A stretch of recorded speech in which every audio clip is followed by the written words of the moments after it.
Bismillahirrahmanirrahim. Assalamu alaikum, my dear students. Very warm welcome to my today's lecture. आज हमने chemistry ninth class का topic branches of chemistry study करना है। ये हमारा सेकंड लेक्चर है। फर्स्ट लेक्चर के अंदर हमने केमिस्ट्री की डिटेल्ड डिस्कशन की थी कि व्हाट इज़ केमिस्ट्री। ठीक है, आज के लेक्चर में हमने ब्रांचेस ऑफ केमिस्ट्री को स्टडी करना है। ठीक है, तो चलिए स्टार्ट करते हैं। सबसे पहले आप ये समझें कि हमने केमिस्ट्री को ब्रांचेस में डिवाइड क्यों किया, क्यों हमने केमिस्ट्री को ब्रांचेस बनाया। क्या हम केमिस्ट्री को ऐसे ही नहीं पढ़ सकते थे? तो इसका आंसर ये है कि क्योंकि केमिस्ट्री एक बहुत ही ज़्यादा बड़ा सब्जेक्ट है, एक वास्ट सब्जेक्ट है। ठीक है, केमिस्ट्री एक बहुत ही बड़ा सब्जेक्ट है, इसके अंदर बहुत सी चीज़ें ऐसी हैं। तो किसी एक इंसान के लिए केमिस्ट्री पूरी पढ़ना, उसके ऊपर मास्टर करना या उसको यानी कि पूरे अच्छी तरीके से समझना एक इंसान के बस की बात नहीं है। तो केमिस्ट ने क्या किया कि केमिस्ट्री को पकड़ा और उसे डिवाइड कर दिया डिफरेंट ब्रांचेस के अंदर। किसी को फिजिकल केमिस्ट्री कहते हैं, किसी को ऑर्गेनिक केमिस्ट्री कहते हैं, किसी को इनऑर्गेनिक केमिस्ट्री कहते हैं। इसी तरह हमने बहुत सी ब्रांचेस कर दी जिसमें से 11 आपकी बुक के अंदर डिस्कस की गई हैं। ठीक है, तो हम अब इसका फ़ायदा ये हुआ कि कोई साइंटिस्ट ऐसा है कि वो सिर्फ फिजिकल केमिस्ट्री पढ़ लेता है। ठीक है, अब वो फिजिकल केमिस्ट्री के अंदर वो मास्टर हो जाता है। ठीक है, अब वो कोई अगर उसने अचीवमेंट करनी होती है तो वो फिजिकल केमिस्ट्री में इजीली कर लेता है। वो उसको फिजिकल केमिस्ट्री के ऊपर उसको ग्रिप हासिल करना आसान होता है। कोई ऑर्गेनिक केमिस्ट्री कर लेता है, कोई इनऑर्गेनिक केमिस्ट्री कर लेता है। अभी आपके एफएसए लेवल तक तो आप केमिस्ट्री ही पढ़ते हैं, लेकिन जब आप बीएस करते हैं तो उसके अंदर आपके पास सब्जेक्ट चूज़ करने की ऑप्शन होती है कि आपने इनऑर्गेनिक में करना है, ऑर्गेनिक में करना है, या कौन से सब्जेक्ट के अंदर आपने एनालिटिकल केमिस्ट्री आपने पढ़नी है, कौन सी केमिस्ट्री आपने पढ़नी है, वो सारा उसके बाद ये जो डिवीजन है वो आप अलग अलग पढ़ते हैं। ठीक है, उसके बाद अगर आप पीएचडी लेवल पे चले जाते हैं तो वो चीज़ फिर ज़्यादा चेंज हो जाती है, फिर आपको ज़्यादा डिवीजन नज़र आ जाती हैं। हर डिवीजन के लिए अलग अलग आप काम कर सकते हैं। तो ये था हमारा एक शॉर्ट सा इंट्रोडक्शन के केमिस्ट्री को हमने ब्रांचेस में डिवाइड क्यों किया है। अब ये हमारे पास है जी फिजिकल केमिस्ट्री। आपकी किताब की अरेंजमेंट के हिसाब से पहली ब्रांच है केमिस्ट्री की। ठीक है, तो देखते हैं फिजिकल केमिस्ट्री होता क्या है। अच्छा जी, the branch investigate this branch investigates how substances behave at atomic and molecular level. इस ब्रांच में यानी कि फिजिकल केमिस्ट्री में हम क्या स्टडी करते हैं कि कोई भी सब्सटेंस वो एटॉमिक और मोलेक्युलर लेवल पे कैसे बिहेव करती है। इसकी एक्सप्लेनेशन मैं भी आपको देता हूँ। इसके अंदर हम एक और चीज़ करते हैं, इसके अंदर हम करते हैं study specific characteristics of substance eight atomic and molecular level. कि हम किसी भी सब्सटेंस की स्पेसिफिक कैरेक्टरिस्टिक पढ़ते हैं उसके एटॉमिक और मोलेकुलर लेवल पे। अब इस डेफिनेशन को मैं आपको आसान अल्फाज में समझाता हूँ। फॉर एग्जांपल, आपको पता है कि जो सोडियम है, फर्ज कर लें सोडियम, अगर हम इसको पानी में इसका रिएक्शन कराते हैं, इसको पानी के अंदर फेंक देते हैं तो क्या करता है, वाटर के साथ रिएक्शन करके ये पानी में आग लगा देता है। ठीक है, अब हमने इसको एटॉमिक लेवल पे चेक करना है कि आखिर इसमें ऐसी क्या चीज़ हुई है कि इसने पानी के ऊपर आग लगा दी है। जैसे अगर इसको अब हम एटॉमिक लेवल पे देखते हैं, फर्स्ट करें ये सोडियम है, इसको हमने वाटर में मिक्स किया H2O, इसका अगर बैलेंस करते हैं तो 2 इधर होते हैं 2 इधर होते हैं। रिएक्शन करने के बाद सोडियम हाइड्रोक्साइड ये प्रोड्यूस होता है, इसके साथ H2 गैस प्रोड्यूस होती है। और हमें पता है कि ये रिएक्शन एक बहुत ज़्यादा एक्सोथर्मिक रिएक्शन है, ऐसा रिएक्शन है कि जिसके अंदर से बहुत ज़्यादा अमाउंट ऑफ एनर्जी रिलीज़ होती है। तो जो अमाउंट ऑफ एनर्जी रिलीज़ होती है वो हाइड्रोजन को बर्न कर देती है, तो हमें जो पानी के ऊपर नज़र आ रहा होता है वो बर्निंग हाइड्रोजन गैस होती है। ठीक है, ये इस चीज़ का तो अभी आपको नहीं पता, लेकिन मैं आपको वैसे समझा रहा हूँ कि ये होता क्या है कि आपको ये ये एक स्पेसिफिक करेक्टरिस्टिक है सोडियम की। ठीक है, सोडियम की एक स्पेसिफिक करेक्टरिस्टिक है, उसकी ख़ास खसूसियत है कि वो पानी के अंदर जब मिक्स करता है तो क्या करता है, वो पानी के ऊपर आग लगा देता है। हमने एटॉमिक लेवल पे चेक करना है कि वो पानी के ऊपर आग क्यों लगा देता है। ये इस केमिस्ट्री के अंदर हमने पढ़ना होता है, फिजिकल केमिस्ट्री के अंदर। ठीक है, एक और एग्जांपल हम लेते हैं। अच्छा, आपको पता है ये हमारे पास है जी ऑक्सीजन। ठीक है, आपको पता है ऑक्सीजन की क्या प्रॉपर्टीज़ हैं। हमने ये देखना होता है कि ऑक्सीजन की ये प्रॉपर्टीज़ क्यों हैं एटॉमिक लेवल पे जाके। अगर ऑक्सीजन है, हम सांस लेने के इस्तेमाल करते हैं तो किस वजह से होती है, ऑक्सीजन चीज़ों को बर्न करती है तो वो क्यों बर्न करती है किसी चीज़ को, ठीक है। आपको पता है कोई भी चीज़ है अगर ऑक्सीजन की मौजूदगी में होगी तभी वो जल सकती है, वरना नहीं जल सकती, ठीक है। तो ये भी इसकी एक खास प्रॉपर्टी है। उसके बाद आता है हाइड्रोजन। आपको हाइड्रोजन की प्रॉपर्टीज का भी पता है, आपने इसके अंदर ये भी स्टडी करनी है, ठीक है। ये हाइड्रोजन गैस होती है। अब अगर आप इसका रिएक्शन कराएं कि 2 हाइड्रोजन के एटम ले लें, अब ये गैस ये H2 है, हम इसको सिंगल H नहीं लिख सकते, तो 2 हाइड्रोजन के मॉलिक्यूल्स ले लिए और एक मॉलिक्यूल ले लिया ऑक्सीजन का, तो इससे बना वाटर। ये हमने स्टडी किया। अब देखें, आपको पहले ये रिएक्शन नहीं पता था, आपने क्या किया, ऑक्सीजन पकड़ी, हाइड्रोजन पकड़ी, उनका रिएक्शन करवा दिया। रिएक्शन करने के बाद वो पानी बन गया। अब आपने एटॉमिक लेवल पे जाके देखना है कि उसमें हुआ क्या, ठीक है। उसमें आपको पता चलेगा कि ये ऑक्सीजन है, ऑक्सीजन के पास एक इलेक्ट्रॉन यहाँ पे होता है, एक इलेक्ट्रॉन यहाँ पे होता है, तो हाइड्रोजन ने इसके साथ एक इलेक्ट्रॉन शेयर किया, इस साइड से भी ये शेयर किया, तो ये H2O मॉलिक्यूल एक हमारे पास बन गया। ये सारी स्टडी हम चैप्टर नंबर 3 में करेंगे। इधर सिर्फ आपको फिजिकल केमिस्ट्री को समझाने के लिए ये एग्जांपल दी जा रही है कि हमने किसी भी चीज़ की स्पेसिफिक प्रॉपर्टीज़ को स्टडी करना होता है। हमने केमिस्ट्री वाले टॉपिक के अंदर आपको बताया था कि प्रॉपर्टीज़ क्या होता है, याद है ना आपको कि प्रॉपर्टीज़ क्या होता है। हमने इस ब्रांच के अंदर सिर्फ उन प्रॉपर्टीज़ को ही स्टडी करना होता है कि अगर कोई चीज़ है उसकी कोई ख़ास प्रॉपर्टी है तो वो प्रॉपर्टी क्यों शो कर रही है, उसके अंदर क्या रीज़न है, वो जो एटॉमिक लेवल पे है वो एटॉमिक लेवल के अंदर उसके अंदर हो क्या रहा है, ठीक है। अच्छा जी, इसके अंदर एक चीज़ हमने स्टडी की थी, study specific characteristic of substance eight atomic and molecular level. इसके अंदर हमने एक और भी चीज़ स्टडी करनी होती है। इसके अंदर हमने स्टडी करनी होती है इसके अंदर हमने स्टडी करना होता है रेट ऑफ रिएक्शन। इसके अंदर हमने स्टडी करना होता है rate of reaction and factors affecting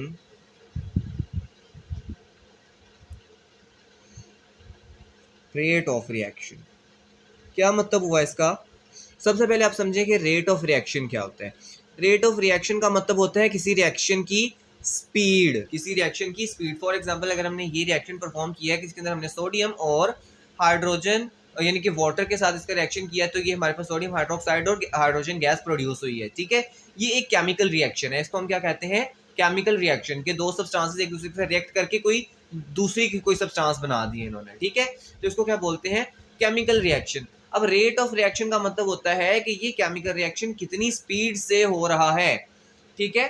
अब आपको पता है कि अगर आप क्या करें, ये वाला रिएक्शन भी सोच लें। अगर ये रिएक्शन आप पानी के अंदर, अगर आप सोडियम को आप मिक्स कर देते हैं तो वो फौरन से पानी के ऊपर आग लग जाती है। इसका मतलब ये कि reaction it is very fast reaction. लेकिन एक रिएक्शन होता है रस्टिंग ऑफ आयरन। आसान अल्फाज में अगर मैं कहूँ तो लोहे पे जंग लगना। रस्टिंग ऑफ आयरन किसे कहते हैं, लोहे पे जंग लगना। आपको पता है कि किसी भी चीज़ पे जंग लगना ये एक स्लो प्रोसेस है, इसको होने के लिए काफ़ी दिन काफ़ी हफ्ते लगते हैं। तो rusting of iron is a slow process while the reaction of sodium with water is very fast reaction, ठीक हो गया।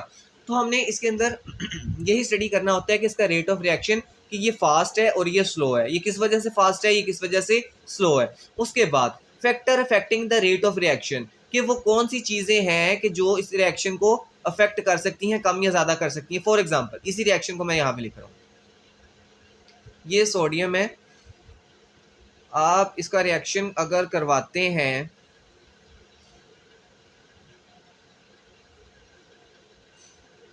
अच्छा, ये जो बैलेंसिंग है ना, ये आपको सेकंड और थर्ड चैप्टर में समझ आ जाएगी, इसकी आपने परेशानी होना, इधर सिर्फ आप समझ लें कि हो क्या रहा है। अच्छा जी, इसके अंदर आप देखें, ये मैंने एक रिएक्शन लिख दी है, ये वाला। अब आप इसके अंदर ये देखें कि ये एक रिएक्शन हो रहा है, ये हो रहा है 100 डिग्री सेल्सियस टेम्परेचर पे। इस टेम्परेचर पे ये रिएक्शन वेरी फास्ट होगा, ये रिएक्शन होगा वेरी फास्ट। अगर सेम यही रिएक्शन मैं 25 डिग्री सेल्सियस पे करवाऊँ तो ये रिएक्शन थोड़ा स्लो हो जाएगा। फास्ट तो रहेगा लेकिन फास्ट ही होगा ये, लेकिन अब वेरी फास्ट नहीं होगा, 100 डिग्री सेल्सियस से कम हो जाएगा। अब जितनी स्पीड में ये रिएक्शन 100 डिग्री सेल्सियस पे हो रहा था 25 डिग्री सेल्सियस पे उतनी फास्ट नहीं होगा, लेकिन अभी भी ये फास्ट होगा। लेकिन अगर इसी रिएक्शन को मैं क्या करता हूँ, ये रिएक्शन 0 डिग्री सेल्सियस पे अगर हम इसको प्रोसीड करवाते हैं, अब क्या होगा? अब जनाब ये रिएक्शन ही नहीं होगा, अगर होगा भी तो very slow, it is very slow. कि अगर आप सोडियम को पानी में डाल भी देंगे 0 डिग्री सेल्सियस पे, इनके बहुत ठंडा पानी होगा, तो क्या करेगी सोडियम गैस जो भी इसके अंदर होता है वो प्रोसेस करने के बाद पानी के ऊपर आग नहीं लगेगी, ठीक है, क्योंकि केमिकल रिएक्शन बहुत ही स्लो हो चुका है, ठीक है। तो फिजिकल केमिस्ट्री के अंदर हमने क्या स्टडी करना होता है? सबसे पहले किसी भी सब्सटेंस की उसकी स्पेसिफिक प्रॉपर्टीज को स्टडी करना होता है एटॉमिक और मोलेकुलर लेवल पे। दूसरा हमने स्टडी करना होता है कि उस जो वो ब्रांच है, वो रिएक्शन है, उसका रेट क्या है, उसकी स्पीड क्या है, और वो कौन सी चीज़ें हैं जो उसको अफेक्ट कर रही हैं, उसके रेट को, उसकी स्पीड को। अब यहाँ पे मैंने टेम्परेचर की बात की है, इस किसी भी रिएक्शन की स्पीड को टेम्परेचर अफेक्ट कर सकता है। इसको किसी भी कोई प्रेशर, अगर आप किसी रिएक्शन के ऊपर कोई प्रेशर अप्लाई कर देते हैं तो वो कर सकता है पीएच। पीएच कहते हैं अगर वो जगह जहां आप रिएक्शन कर रहे हैं उसके अंदर एसिडिटी है, तो अगर वो रिएक्शन स्पीड अप होगा या स्लो हो जाएगा, ठीक है। अगर आपकी हवा में नमी, ह्यूमिडिटी है, तो इसके ऊपर भी डिपेंड करता है, ठीक हो गया। ये कुछ फैक्टर्स होते हैं, इन्वायरमेंटल फैक्टर्स होते हैं, ठीक है, जिनके ऊपर कोई रिएक्शन डिपेंड करता है।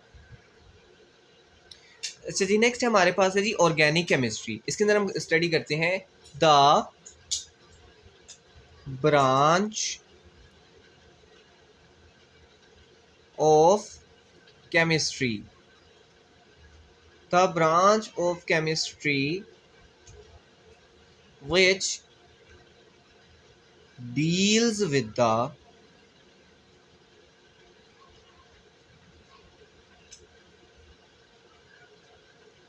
study of compounds containing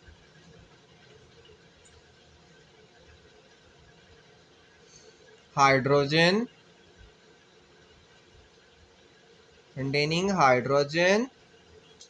and oxygen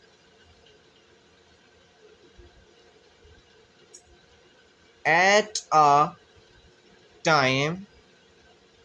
इसको हम नाम देते हैं हाइड्रोकार्बन्स का,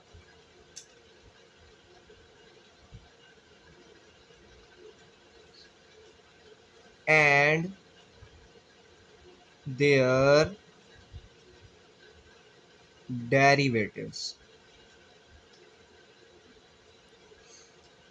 अच्छा जी, ये इसकी आगे हम इसके लिख देंगे कि it is called organic chemistry. ये इसकी डेफिनेशन है कंप्लीट।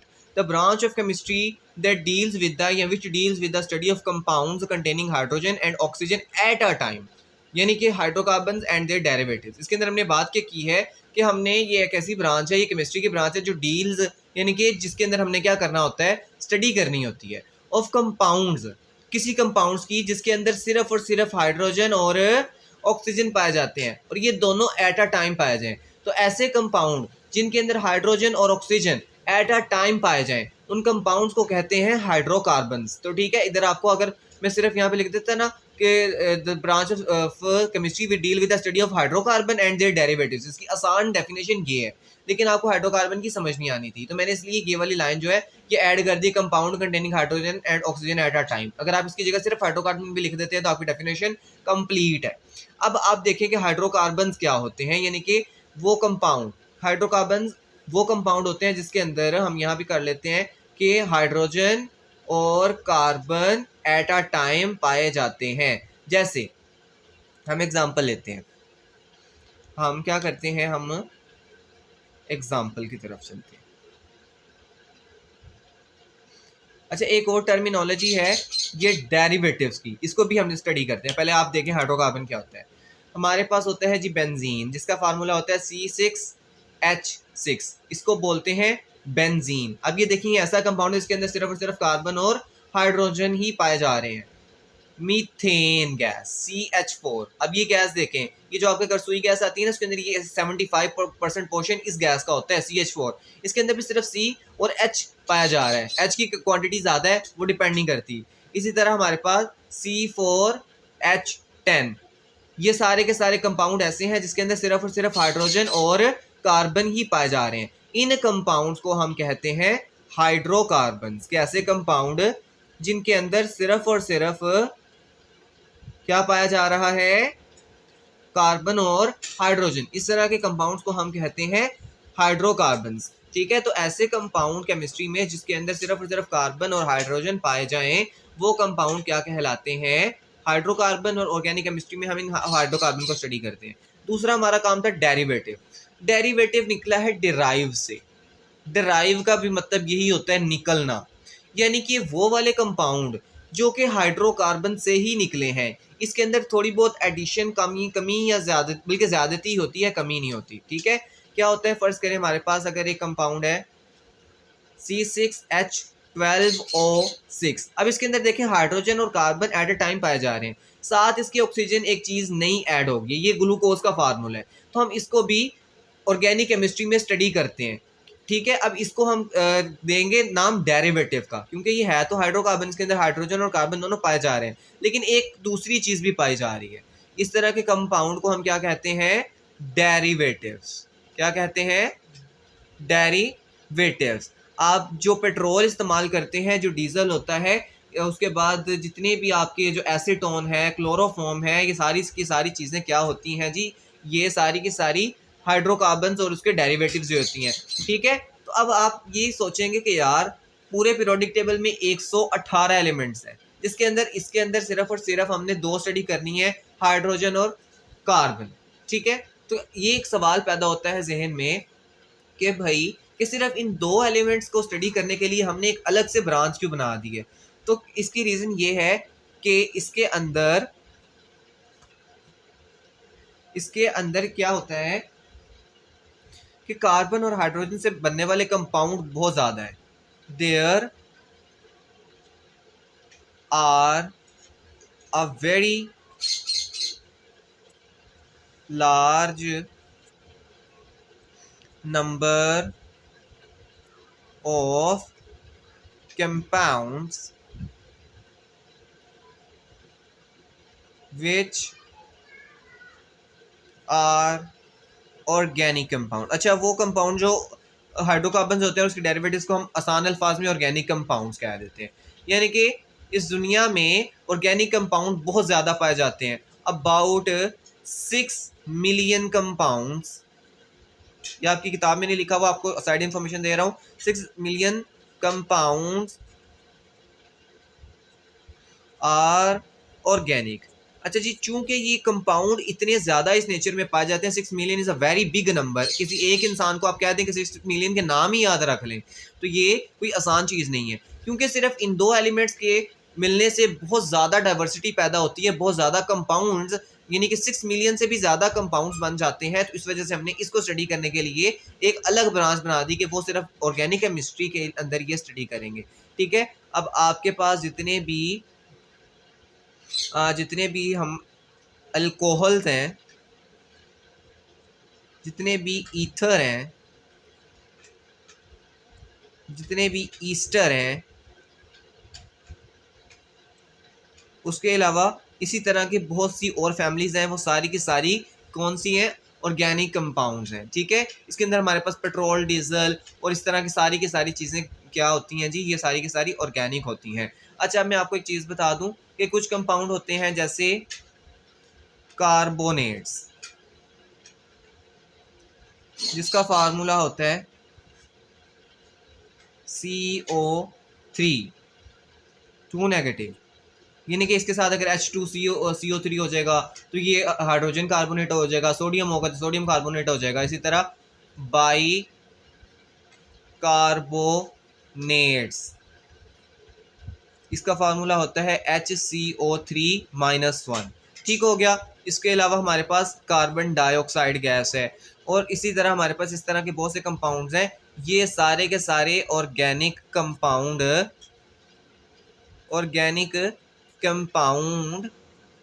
नहीं है, ये सारे के सारे ऑर्गेनिक कंपाउंड नहीं है। अब आप कहेंगे इसके अंदर कार्बन तो पाया जा रहा है, तो फिर ये ऑर्गेनिक कंपाउंड क्यों नहीं है। तो भाई हमने सबसे पहले ये बात स्टडी की थी कि हाइड्रोजन और कार्बन एट अ टाइम पाए जाने चाहिए। इसके अंदर कार्बन तो है लेकिन हाइड्रोजन नहीं है।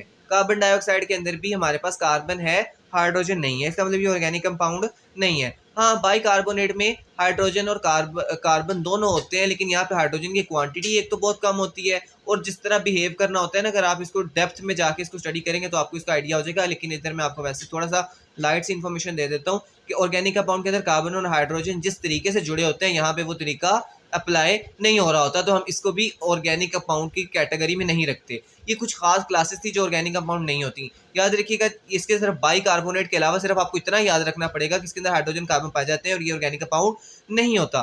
बाकी पूरी नेचर में जहां भी कार्बन अकेला पाया जाएगा उसके वो ऑर्गेनिक कंपाउंड नहीं कहलाएगा। इसी तरह वो कंपाउंड जिसके अंदर हाइड्रोजन अकेला पाया जाता है, वो सारे कंपाउंड क्या होते हैं, ये भी ऑर्गेनिक कंपाउंड नहीं होते। ये भी ऑर्गेनिक कंपाउंड नहीं होते। इसके लिए हमने एक शर्त रखी है, carbon and hydrogen must come together, कि हाइड्रोजन और कार्बन को हमेशा एक साथ पाया जाना चाहिए। ठीक है, तो ले जी, ये है हमारा आज का लेक्चर, जिसके अंदर हमने केमिस्ट्री की दो ब्रांचेस, फिजिकल केमिस्ट्री और ऑर्गेनिक केमिस्ट्री को स्टडी किया है। ठीक है, हमने बहुत ही डिटेल में इसको स्टडी किया है। ठीक है, इससे पहले हम केमिस्ट्री का लेक्चर बना चुके हैं जिसके अंदर हमने केमिस्ट्री की डिटेल से हमने इसको स्टडी किया था। ठीक है, अगर आज की वीडियो आपको अच्छी लगी है तो फिर इसको लाइक कर दें, अपने दूसरे दोस्तों के साथ भी शेयर करें जिनको केमिस्ट्री की ब्रांचेस समझ नहीं आती, और उसके अलावा चैनल को सब्सक्राइब करें अगर आप मज़ीद लेक्चर्स हासिल करना चाहते हैं और साइंस से रिलेटेड, और अपने जो क्लास है आपके जो बोर्ड है उसके मुताबिक लेटेस्ट अपडेट हासिल करने के लिए आप क्या करें, चैनल को सब्सक्राइब कर लें। और अगर आज की आपको वीडियो के अंदर, आज के लेक्चर के अंदर आपको कोई मसला आ रहा है, कोई ऐसी चीज़ है जो आपको समझ नहीं आई, तो आप मुझसे कमेंट सेक्शन में पूछ सकते हैं, आई विल आंसर। तो ठीक है, अपना रखिएगा ख्याल। Thank you so much. अल्लाह हाफिज़।